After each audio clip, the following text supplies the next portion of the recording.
There is outrage across the country tonight, and rightfully so. Shocking video shows and photos show a group of high school football players bragging and joking about raping a 16-year-old girl. And some people are now questioning if leaders in this small Ohio town are protecting other players from facing charges. Also, the well-known activist group Anonymous is getting involved, demanding justice for the victim.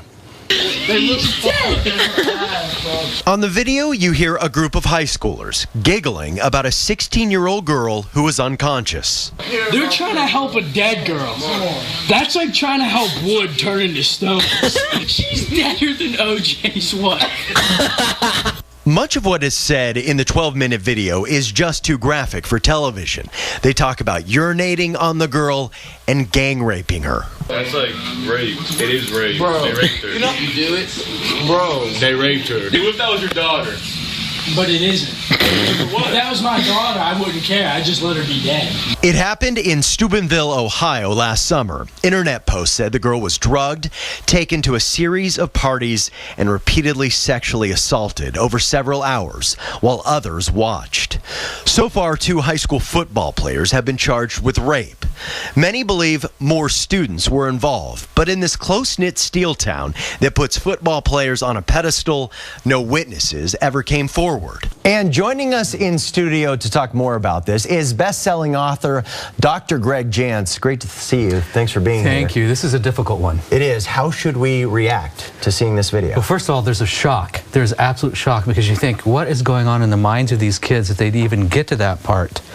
But you know, there's a depersonalization. When we get into what we call groupthink, we can depersonalize people, and they really do, as you can see here, treated a young girl as an object.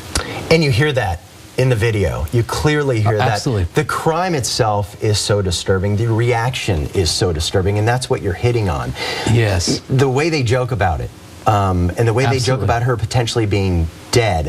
What is going on with these teenagers? Total disregard for the welfare of a 16-year-old girl. Well, we need to look and see who these teens are. First of all, there's football players in a small town community. There's a sense of entitlement. Some of these kids are treated as little kings. They're elevated as though they can do no wrong.